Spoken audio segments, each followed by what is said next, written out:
Hey, it's a fresh week. Welcome back, everybody, to another week at the Damage Report. I'm John Idarola. Hey, Brooke, how's it going? Hey, you. Hey. You're back. I'm back, and I feel lagged. You're an interesting color, too. It's I've always said that. sun-kissed. I've always said that. But yes, I've gotten a lot of sun. Just kidding, you look great. Anyway, I was gone for the week in Hawaii, and I'm burned. Despite using suntan lotion. Thank you for holding things down last week. People seemed to really like it. It was fun. Yeah, people missed you though. Apparently from the views, they did not. They were doing quite well with you guys. But I'm excited to be back. And it feels good, like we've been talking recently about burnout. It feels good to not be burned out for like a day. Is that what happened? I'll be burned out again. Like you got to fully relax and let I did. go? You were on Twitter a lot. I did. There was for just someone some who was letting go, but no, I didn't tweet that much. Yeah, okay. But there was the stuff with Steven Crowder and Donald Trump was still president, so you can only relax so much. You can only let go so much. Yeah, and I understand. And I'm feeling okay, and I'm ready to get overwhelmed again in the next 24 to 48 hours. Yeah. And to do that, we've got a lot of stories we're gonna be talking about. So we're gonna be starting off with a couple different tales of corruption from within the Trump administration. We've got the DNC apparently not caring much about climate change later on. Ted Cruz not knowing how social media works. Donald Trump's absolutely cruel desires for the design of the wall. And along the way, we've got two awesome guests. One is gonna be joining us from Public Citizen a little bit later on the show to talk about the Koch brothers and how they're getting their claws into university research centers around the country. And in just a little bit, Emma Vigeland is going to be joining us to talk about her recent interview with AOC, who's apparently her best friend because she sits down with her all the time. It seems like, making me jealous every single time. But before that, let's talk about Jared Kushner a little bit. Let's do it.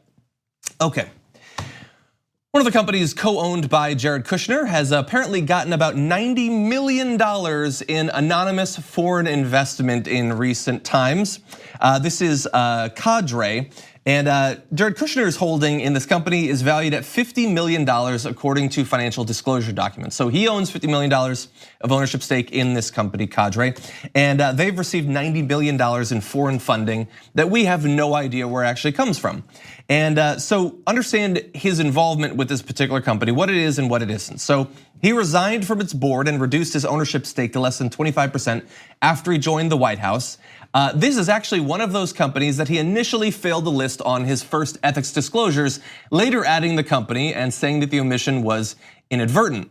And that's a case that might seem a little bit ridiculous, but he was leaving so many things off of those documents that this one might have just been like slipped in amongst them without him really realizing. The company also says that he's not actively involved in its decisions, which sort of makes sense. He's not on its board anymore. He doesn't own a majority share or anything like that, but he still does own quite a bit of it. And it's been receiving a lot of money coming apparently from foreign countries. We don't know exactly for sure which, but we do have two sources that say that some of the money apparently came to the Cayman Islands vehicle that's helping to manage that money and the transfers from international sources. Some came from Saudi Arabia. Is anybody surprised by that? No. At this point, would that have been if you had to just guess? One country? Yeah. Yeah. Absolutely. Yes. Right. Okay. Yeah. Like his brother and they always seem to be there. And he's got this great lovey-dovey relationship with MBS, brutal dictator of Saudi Arabia. And look, he has had multiple opportunities in the past 6 months or so to be a human when it comes to Saudi Arabia and what they've done, including the killing of Jamal Khashoggi. And he refused to do that, even recently in that interview that I believe you guys covered. Yeah, so we didn't get to touch on that part of it. We didn't get to. There were so many things that we didn't get to touch on because he just sat there and just didn't answer questions or lied. The only question that his interview really answered was, why doesn't Jared Kushner do more interviews? This provided a great answer for that. But yeah, I understand. But then it created more questions because then even more so you're like, why is he there? Yeah. Well, let's talk a little bit more about this company so we can get an idea of whether this is an instance of corruption. I mean, I personally think that the continued financial entanglements that Donald Trump and others in the administration have with companies that do work abroad is by itself an issue, but let's delve a little bit deeper. The company Cadre was founded back in 2014 by Kushner, his brother Joshua, and their friend Ryan Williams, who previously worked for Goldman Sachs. The company operates from a building in Manhattan owned by the Kushner family's real estate corporation, and the fund's value has risen fivefold since 2017 when Kushner was appointed a White House advisor following earlier, slower growth, which is really a pattern that I'm getting very used to, where Donald Trump, Jared Kushner, these are guys that were handed business opportunities and fortunes when they came of age. They largely squandered it going from one bad real estate deal to another, and that's certainly true of Jared Kushner in recent years. And then what do you know? Once they get into a position of political power, suddenly things start to look better for them. And these companies that had not been doing particularly well suddenly are getting big influxes of investment, principally from outside of the United States. That's a pattern that's true for both Donald Trump and Jared Kushner. People from a certain demographic in this country always seem to fall up. Yeah, and so like the president. Exactly. Oh no, I got where you're going there. We have like 50 years of that in his experience. Right. So Kushner says that he has excluded himself from government policy on real estate. A footnote to his financial disclosure form said he is recused from particular matters in the broker-dealer, real estate, and online financial services sectors to the extent they would have a direct and predictable effect on cadre. But maybe that's true. He's maybe not recused for making money. No, not at all. He still has influence, and I mean, if the money is coming, let's say I have no idea what percentage of the money was coming from Saudi Arabia. We can't even be sure that it did. We have two anonymous sources that say that it did, but it would be one thing if he is setting real estate policy in a way that would benefit a company like Cadre that works in real estate and helps people to do joint purchases of real estate and stuff like that. That's certainly a way that Cadre making more money and then them setting policy to help them make more money would certainly be corrupt. But if he is helping to set the foreign policy of the United States towards a country like Saudi Arabia, and then a company he owns a significant chunk of, a quarter of the entire company is receiving significant foreign investment, that too is corruption. It's just not as easy to identify because the driving, I guess, the sector that company operates in is not the thing that he is doing the corruption in. Right. But that doesn't mean that it's not corruption. And I'm glad that this reporting is coming out and people are taking it seriously today, but this has the reek of one of those stories that will be news for a day. And then in 2 months, we'll remember briefly. And they'll be like, hey, you remember when they got $90 million? And he made a bunch? Realistically, he can't ever really recuse himself from all matters that relate to positive aspects of him sitting on the president, being a part of the White House administration and owning a company that would be directly affected by decisions made here. That's just not possible. Yeah. That's why it's best to leave these companies. To not be involved with them, Exactly, but also we've seen that over and over and over again with not even just the administration, but with the GOP, period. We're talking about Mitch McConnell's wife, also Steve Mnuchin, so this is kind of their thing. It's vaguely swampy, and he says he's not directly involved in real estate policy making, and I'm sure he's very busy with solving the Middle East, peace crisis, and I think he's also trying to fix Syria or something. All these areas that he's quite qualified to engage in. But what do you think? Like, he's a senior White House aide and official. He's in those conversations. Do you think he's running out of the room when real estate comes up? Like, if Ben Carson walks in the door, does he bolt? I kind of doubt it. And I wish Ben Carson would run out of the room. That would be nice too. But let's turn to another somewhat pettier instance of corruption. Okay. Donald Trump returned from his overseas trip. You guys did a great job of breaking down some of the ridiculous stuff that happened there. I like compliments. You do, and so does Donald Trump. So let's turn to him. His company made a little bit of money thanks to this trip. So Trump's Ireland golf course visit cost taxpayers $3.6 million. And so I'm just catching up on all that happened in this trip. He apparently was staying in Ireland because it was convenient, even though the work that he was doing, the meetings he was having were in France, so over 600 miles away. He decided to stay at the place where it was convenient. Now, he didn't say geographically convenient, but it certainly is financially convenient that the State Department could be reimbursing your company because you choose to stay there rather than in literally the country where you're having these meetings. So let's talk a little bit about why it was that expensive. Okay. The expenses included over $1 million for car and limo rentals, which it seems like at that point you could just buy the cars and that would be cheaper, maybe store them at the golf course for the next time you choose to stay there conveniently.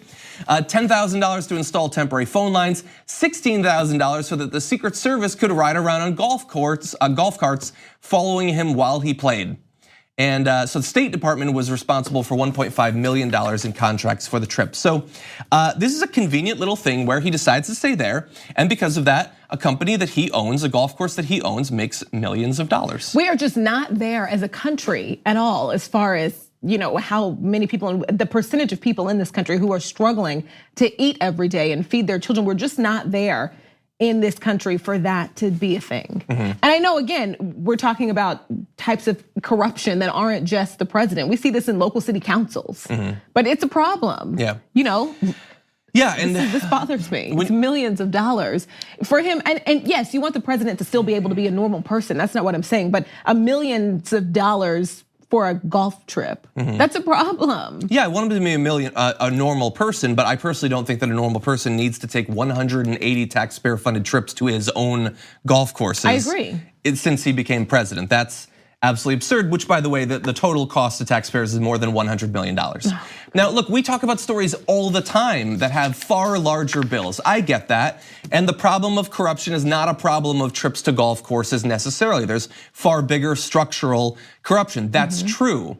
But that doesn't mean that he gets a pass on all this. It doesn't mean that weird things like his son's buying rounds for people at a bar in Ireland and then skipping out on the tab, which is just absurd. We don't have time to talk about it. All of this stuff, like we have to at least fit in some recognition for it, because to the extent that this becomes normalized under Donald Trump, it will be normalized for future politicians as well, presidents, but possibly lower too. I don't want the government to become a piggy bank for wealthy businessmen to buy their way into politics and then to enrich themselves at our expense. I agree. So with that, we're gonna take a short break. We come back, Emma Vigeland's gonna be joining us. She sat down once again with AOC. We're gonna be talking about the results of that interview after this.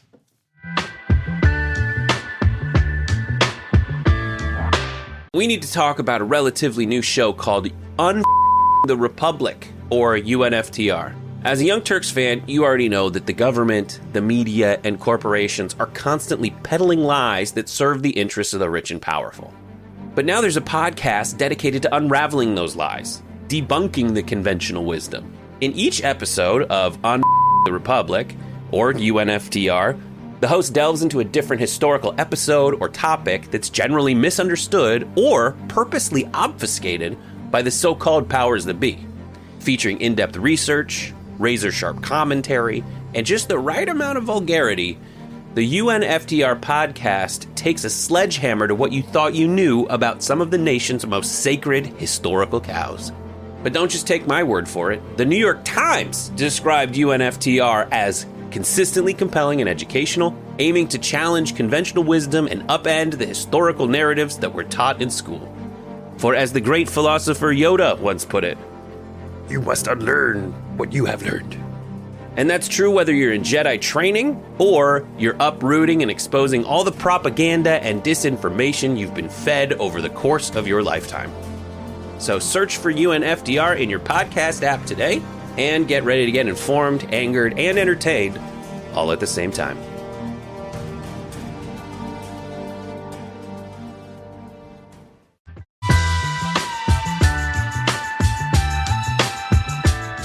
Joining us once again, Emma Vigeland. How's it going, Emma? It's going good, looking tan and happy. Congratulations. That's what I was talking about. I'm not that tan, I'm red and I look aged. I feel like definitely your face aged. is tan. Your face is tan, and then when you move I down. guess. I had suntan lotion on. I don't know what I'm doing, but I aged Did you like have 2 years. suntan lotion or sunscreen? I don't know, I put something with an SPF. It was reef safe, I don't know. Did you know, by the way, that lotion's supposed to be reef safe? Please make sure that yours is reef safe. Anyway, we were gonna talk about AOC or something. So Emma, you recently got to once again sit down with Representative Alexandria Ocasio-Cortez. So congratulations for that. I'm always jealous every time I see that you're hanging out with your bestie. And there's a few different things that you talked about with her that I would like to get into. The first has to do with, she had this interaction online with Ted Cruz, and it turns out that that's actually bearing fruit. Could you tell us about that? Yeah, so that was kind of an exclusive that we got, which I was very excited about. It makes me feel very official. And it was just that it wasn't just a Twitter exchange, that they're going to work on some sort of ban for when members of Congress leave, they can't become lobbyists. Ted Cruz surprisingly agreed with her on Twitter, and they had this exchange back and forth. And now, apparently, according to Ocasio-Cortez, their legislative teams are actually meeting. So this is something that's actually happening. Ted Cruz is interested, at least on its face, or on his face, which I don't like to think about very much, that he wants to ban former members of Congress, senators, Congress people from becoming lobbyists once they leave, because it's it's very problematic in two ways. One is that these members of Congress have deep relationships with the politicians. So when they're working on behalf of an industry, their former colleagues, they're going to have immediate access to them, their friends, other members of their party, et cetera. And also it means that when you're in public service, when you're a representative, you might be less tough on those industries. You might be trying to cater to those industries so you can get a cushy lobbyist job when you do leave Congress. So I'm interested in both, if you got a feeling from her and also your opinion that I know that Ted Cruz does occasionally disagree with other Republicans, but he's also one of the slimiest creatures ever. I was just in Hawaii. I didn't see anything as slimy as Ted Cruz there. Do you think he's actually trustworthy on this topic, that he's not just trying to affiliate his name with one of the hottest names in politics, that he would actually go all the way on this? So I asked her specifically if she thought that he was using her for publicity, because he hasn't been in the news recently, and except for his beard, which I have mixed feelings about. She said that she was skeptical too, and she wants to know, and they're trying to work out if he's actually trying to work on a lobbyist ban in earnest, because apparently there's an overwhelming majority of the members of Congress who do become lobbyists aren't actually technically registered lobbyists. There are so many loopholes so that these former members of Congress can be lobbyists without actually having to declare themselves as lobbyists. So the language that she's trying to work on with Ted Cruz's team would be, we're not just doing this to adhere to the letter of the law as it is in its current manifestation. We want to ban members of Congress from lobbying, even if they aren't actually officially registered as lobbyists, because that's just a fraction of the actual totality of the people. Makes sense. Last week, Joe Biden got a lot of negative coverage for the weird back and forth over the Hyde Amendment. What does AOC think about both the future of the Hyde Amendment and anything involving the sort of political back and forth over that? Yeah, she was pretty candid, I believe, in the fact that she's just not going to endorse Joe Biden. I mean, we knew that already, but she has wanted to hold off and said that she's not going to endorse until the New York primary, which is very late in the primary process. I can't imagine that she's going to wait that long, but that's her position at the current moment. And she said verbatim, this is the support of the Hyde Amendment is not a progressive position, is what she said, and that she can't, you can't claim to be a progressive and support something like the Hyde Amendment. The day that that interview aired, or that clip aired, later in the evening, Joe Biden actually reversed his position. I have no idea if her forceful rebuke of his progressive credentials on that front had anything to do with that, but the backlash was pretty severe from the get-go.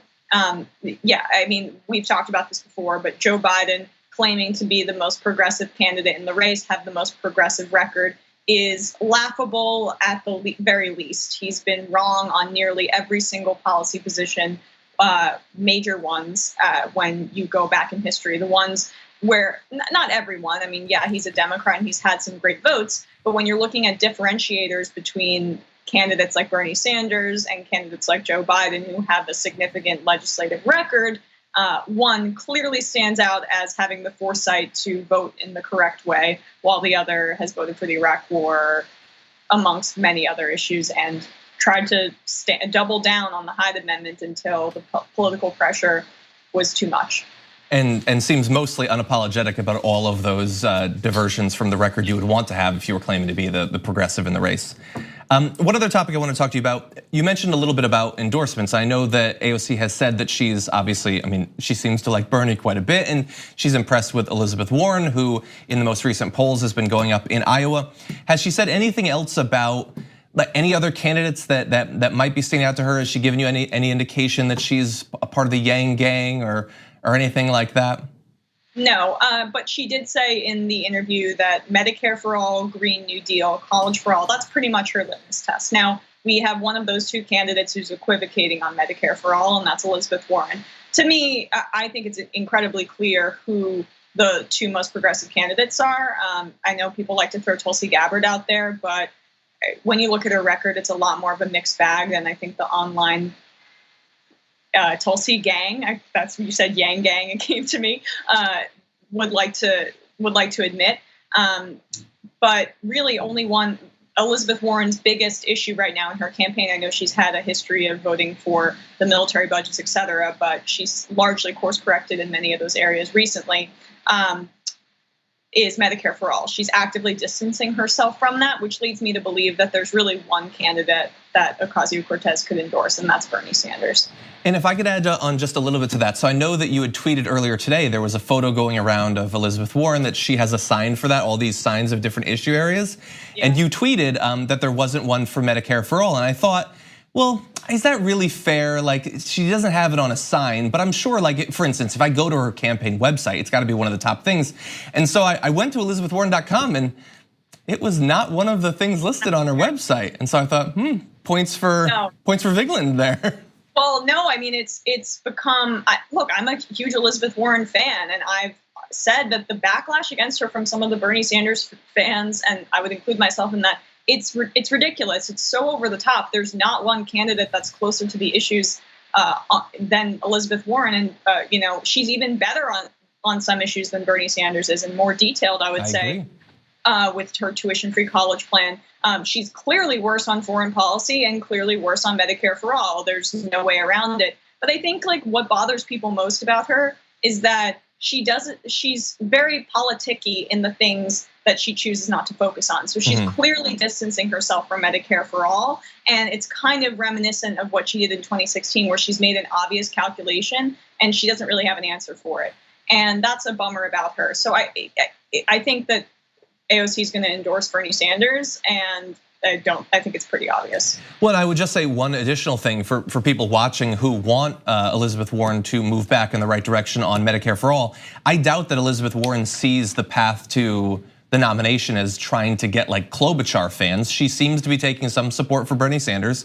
And if she wants to keep that support, if she wants to get more of it, Medicare for All is not an optional issue. So I would say that a lot of targeted pressure on Elizabeth Warren needs to be centered around her not focusing on healthcare policy. As you pointed out on Twitter, it's obviously at the top of people's priority list pretty much every election. So I think that in the next few months, when they're still really paying attention to what's polling well, we need to make sure that she understands that there's no path for her that does not involve Medicare for All. And I would just add that I think that part of her calculation is that she thinks the elimination of private healthcare is too extreme. And I think that people do think that that's too extreme in some instances. So that's really the calculation that she's making. But then she has to be clear on what her vision would be. If it's not Bernie Sanders's Medicare for All vision, how are you going to provide healthcare for everyone while still maintaining some sort of semblance of a private healthcare industry? Yeah. And I don't know if it's possible. Well, as always, Emma, always good to have you on. Congratulations on not only sitting down with AOC, but also breaking some news with AOC. Thanks so much, John. Congratulations on getting engaged, which is probably a big deal. Than I hear it's a big one. Well, thank you, and we'll talk to you soon. Thanks. We're gonna take a short break. When we come back, we're gonna talk about why there's not gonna be a climate-focused DNC debate, and Ted Cruz figures out a little bit about Twitter after this.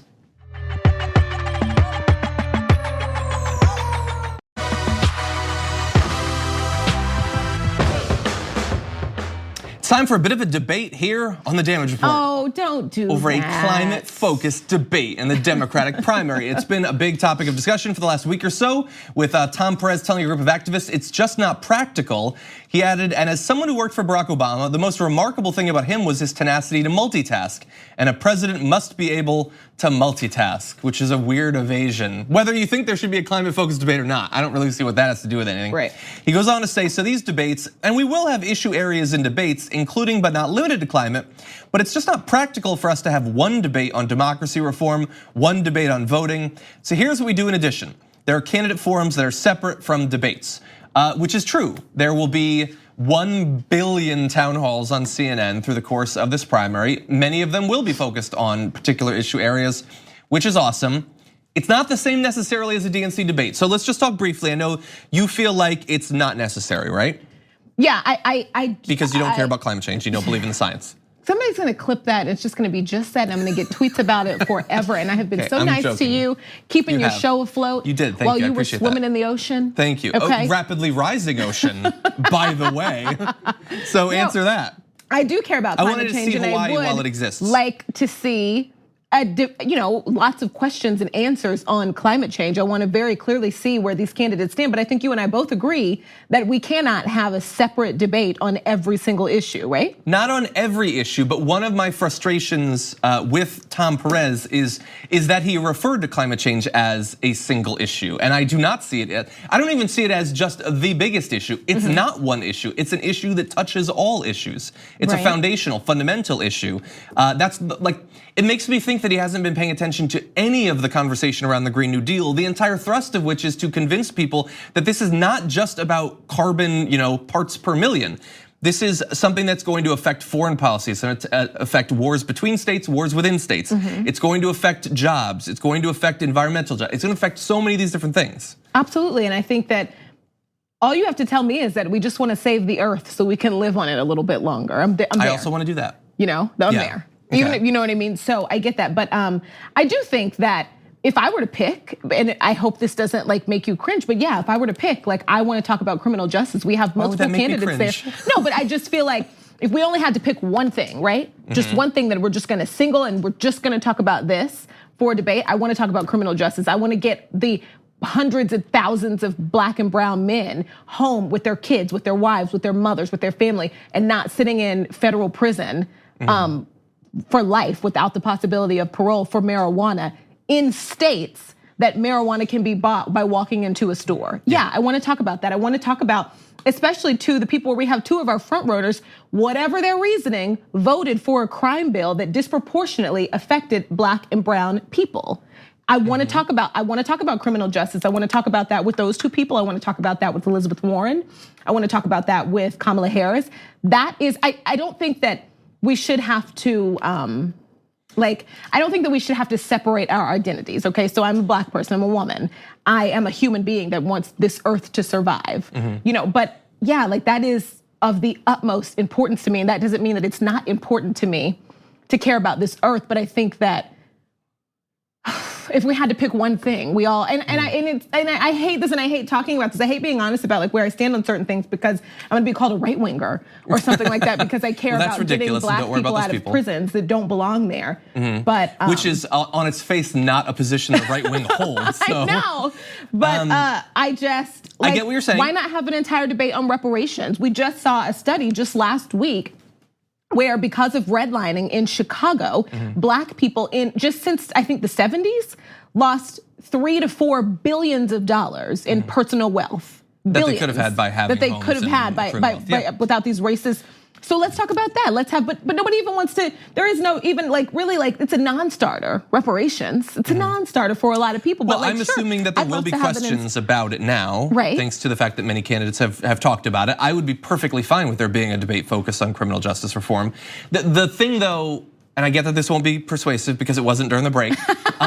There will be questions about criminal justice reform. And there will be questions about climate crisis. There have never, yes, they're saying that there will be. But I'm saying there have never been questions about climate change the at a candidates debate. are running on a platform based on that. I think that they would demand it. Of course there will be. Why? Yeah, and I think one way to push for that is to push for a debate. What I'm saying is we have gone all this time literally never focusing on climate change, even though it's getting worse and worse in the background. We talk about a lot of issues. Wrongly on criminal justice.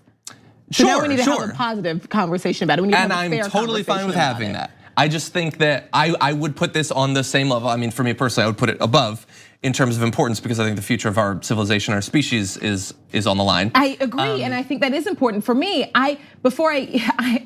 like my little brother is in harm's way just walking out the door every day. He's got to make sure that he doesn't have on a hat that looks intimidating. He's got to make sure that wherever he's walking, his hands are in his pockets. He's got to make sure that he's not sagging. God forbid he be in Shreveport, Louisiana with his underwear showing a little bit. I think that the fact that his life is on the line every time he potentially gets pulled over, every time there is a report of some sort of crime committed and it happens to be a black man who did it, he is at risk of some form of aggressive stopping and frisking. Like we were just talking about in Hawthorne. Exactly, that's number one. But just walking out the door, I can't even get to that point yet, just walking out the door. So that's always gonna be, until it's fixed, that's always gonna be something that I need us to focus a lot of our energy on. And so I can't just buy that. We talk about criminal justice. What do you mean? We always ask questions about it.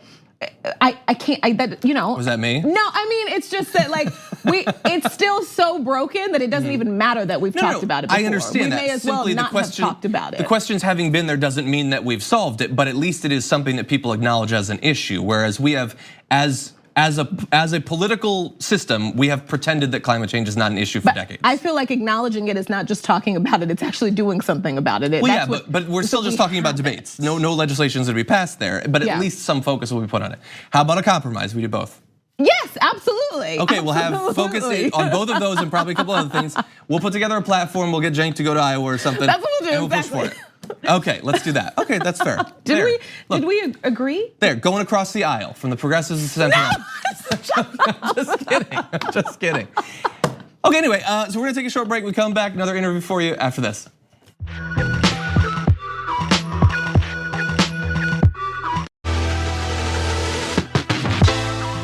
The Koch brothers and their money have a presence at many universities across America, but it's not always easily apparent that that's going on and what effect it might have both on the operations of universities and also on government policy. And joining us now to break down one particular aspect of this is Taylor Lincoln, Director of Research at Public Citizens Congress Watch Division. Welcome to the show. Hi there, can you hear me okay? And thank you for having me. I can, thank you for joining us. So we wanted to talk about a recent write-up involving the George Washington University's Regulatory Studies Center, which talks about regulatory policy issues and apparently has a pretty strong connection with the Koch brothers. Can you tell us about that? Yeah, so this is a program that has this kind of anodyne name, the Regulatory Studies Center at George Washington University. It's run by a woman who was a Bush appointee at the end of the Bush administration that ran the, she was effectively the government's regulatory czar at the end of the Bush administration. And this program purports to be a neutral, unbiased program, and we analyzed what their comments were. They comment to the government on regulations and found out that they come out against regulations ballpark about 98% of the time or 96% of the time.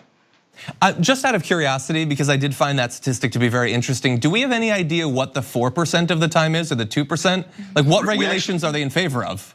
We actually do, and it's a kind of curious case. What they came out in favor of was a proposal by the FDA to regulate the nicotine content of cigarettes.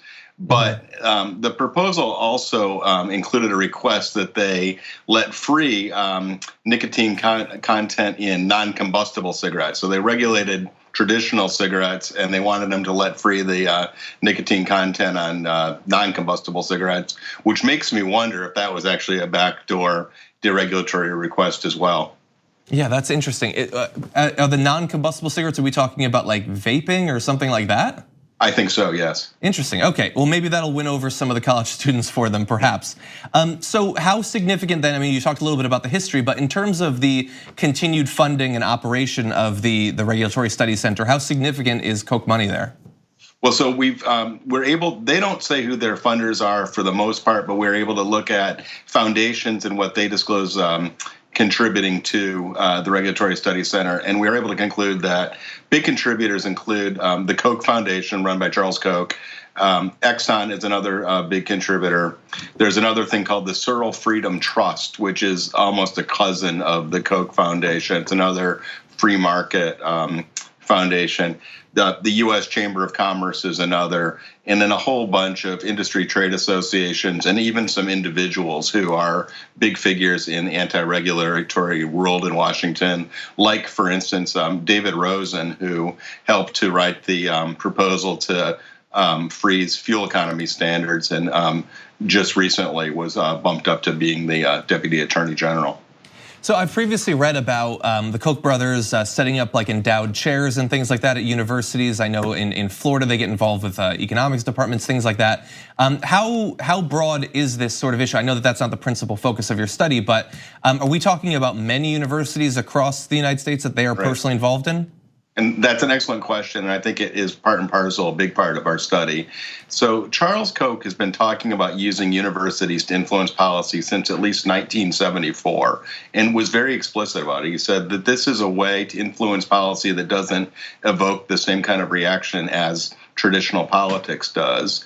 And they have built this program up over the years, and according to one conversation that was recorded, unbeknownst to the Kochs, back in 2016. They're funding more than 50 university centers right now. Wow. So there's a good chance that if someone is listening to this going to a university, they might be at one that has something like this. And I'm trying to understand, like, from the point of view of a student at one of these universities, or even the faculty at one of these universities, of grad students, what is the benefit to the university? What does this actually have to do with the university? Are professors working at this center? Are students helping to write up reports? Are they being indoctrinated into this sort of work?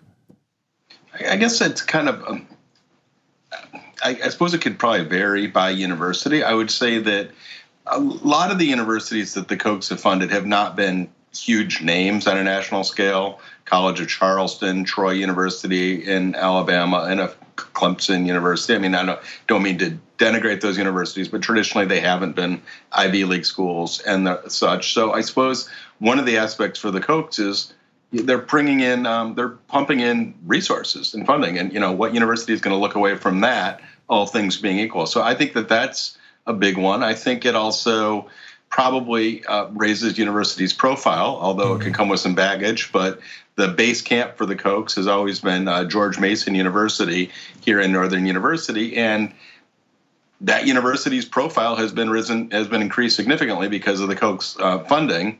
It's also taken a lot of hits to its reputation, but maybe they could argue nobody even know who we were if it hadn't been for all of this funding from the Kochs.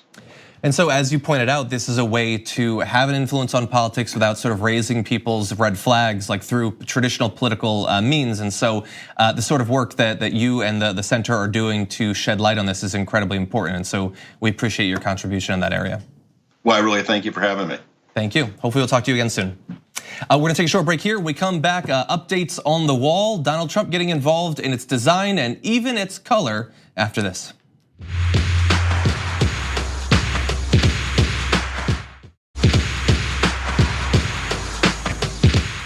Donald Trump wants a wall. We all sort of get that at this point, but he doesn't just want any wall. He has incredibly specific designs on what this wall should actually look like. And it is causing literal departments of the federal government to go to ridiculous lengths to explain why they are doing what they're doing at great cost to the taxpayers to appease his, I guess it's exterior design wishes. So days after the Department of Homeland Security told Congress it needed US troops to paint the southern border wall with Mexico to improve its aesthetic appearance, the Pentagon claimed Friday the maintenance assignment will also have a deterrent effect since American forces will carry out the job with, quote, anti-climb paint. The cost of the materials involved in the paint job is $150,000. It's expected to take 30 days. And lest you believe, $150,000 to paint the entire wall. No, it's like a couple miles to the wall. Don't get carried away. If they do this to the entire thing, it is going to be very, very costly. And so we know that he's been apparently talking about wanting it to be painted a particular color for literally months now at this point. And it looks like that is so laughable that they're now having to claim, no, it's to make it slippery or something. I know, wait, did you look up anti-climb paint? Because it's something I had never heard of before, ever in I my get life. it, sort of. Yeah. I imagine, have you seen one of those steel bollard fences? It looks tough to climb regardless, Right. I would imagine. And anything you would use to get to the top, I imagine the paint's not gonna do much to it. Right. And so, is it really about the anti-climb though? I don't think so, and neither does Donald Trump apparently. So I wanna go back to May 16th when the Washington Post had a piece going into how Donald Trump wanted this wall to look and to function. It said then, the bollards or slats, as he prefers to call them, I don't know why you can't just call them bollards since they're bollards, should be painted flat black, a dark hue that would absorb heat in the summer, making the metal too hot for climbers to scale. That's what he told White House aides, Homeland Security officials, and military engineers. And so he wants it to look cool and ominous. He's got the Darth Vader thing going on, but he also wants it to be so hot that it will sear the flesh of anyone trying to climb it. But if you actually get past the hot surface, he's got a surprise for you at the top. He wants the tips of the bollards to be pointed, not round. The president insisted, describing in graphic terms the potential injuries that border crossers might receive. So he also wanted them, if they got to the top, to be gored on sharp points at the top. And then, and I don't even know what this is about really, he says that the wall's current blueprints include too many gates placed at periodic intervals to allow vehicles and people through, and he wants the openings to be smaller. that isn't even about hurting people or deterring people. That's just a guy who has no qualifications whatsoever in this area, that has no knowledge of what the needs of Border Patrol actually is in terms of what is the point of an opening in there. I assume because you need to get through, and if you need more of them, presumably it's because they think that they need that. But he doesn't think that it looks cool enough, and he thinks that the openings are too large. That's what he's spending his day on. I mean, just the fact that we started this conversation talking about wasting time and money on what a portion of the wall looks like. That's what it is, and they're admitting that is what it is, but just saying there's a benefit also because this paint that comes in this color that he wants is going to be anti-climb paint. Which I still don't know exactly what that means. I have to assume that means it's slippery. I don't know, but there's a couple of different possibilities. It's what? It's hot. It's hot. Well, look, any black paint is going to be hot. I don't know why that's particularly anti-climb, but that's what they're saying. So one of at least two things is going on, and I don't like either of them. Either Donald Trump is actually getting involved with the micromanagement of the design of individual portions of the wall because he genuinely believes that he's going to injure climbers either through hot paint or by spiking them on the top like some sort of psycho, and he actually thinks that will work and wants that to work, or he just wants a photo op in front of an incredibly scary looking portion of border wall. Absolutely, this is just an excuse to keep this in the news, to keep this to be something that we're talking about, to the fact that he lost, on his evil, racist, massive waste of money wall. You're talking about the actual battle over that. Right, yeah, this is just an excuse to, we're still doing it. Of course we're doing it, and Mexico's gonna pay for it. Matter of fact, are they paying for this paint? No, I don't think so. You know what I mean? I imagine you and I are paying for this paint. Right, exactly. Like we're paying for the golf trip. Yeah, now look, in the midterms, they tried to make the midterms about the caravan and people getting over the wall and scaring people. They put up the videos and they try to scare you with the videos of gang members and stuff like that. And they of course lost those midterms. I mean, as you point out, he seems to want to keep this in the news. Is that a good plan for him? The fact that we won in the midterms, does that make you feel a little bit more comfortable about us talking about this sort of thing, since it seems to be doing more to cause opposition to Donald Trump than support for him? How often have we decided that something was not a good plan for him and then it turns out his base just doesn't care about logic? Yeah, no, So I don't doubt that his base. Because I think anything and everything he says always turns out to be a good plan for him. He literally put babies in cages, took them away from their breastfeeding mothers, took them away from their parents, traumatized them. And that turned out to be a good plan for him. But I think you're answering a different question than I'm asking. I'm not questioning whether that helps him with his base. I'm questioning whether that base can win national elections for him. I hope not. Because he did lose in the midterms. Right. And I agree, they're gonna like literally anything. And if he decided to make this wall look like, winter fell before the Great War and have just shards of dragon glass sticking out of it, I'm sure 30% of this country would cheer for that. My hope is that we as a country are not in favor of that. And that it's one thing to try to win individual congressional districts, but to win a national election, I'm hoping that will not actually help him. For one, I still think that we should have a counter up in the bottom of the screen on how many days, minutes, moments you can go without a Game of Thrones reference. And I thought it would slow down once the show ended. It's one in the whole show. Is that really so bad? No, it's fine. Yeah. It's fine. Okay, well anyway, so that's what your president is doing. Instead of fixing the actual problems our country has, he's going down to the Making a wall. wall pretty. And he's saying the gate's too wide. Yeah. By the way, he also he's repeatedly stressed that the wall has to be as tall as possible. You can interpret the psychological reason behind that however you want, but he apparently wants it to be tall. This is such a waste of time and energy and money. And money. 30 days, $150,000. As they point out, one administration official pointed out, once you paint it, you always have to paint it, and that's going to be an incredibly high cost going forward. Okay, just really fast, I want to read this before we go because you guys have been leaving some great comments over this last week. One person said, and you'll like this, love starting off my week with Brooke and John. That was Belle of the Brawl said that. So thank you, Belle of the Brawl. Anybody else who hasn't already left a review on iTunes, please do that. We'll read it on tomorrow's show. Thank you as always. Thanks we'll see you tomorrow.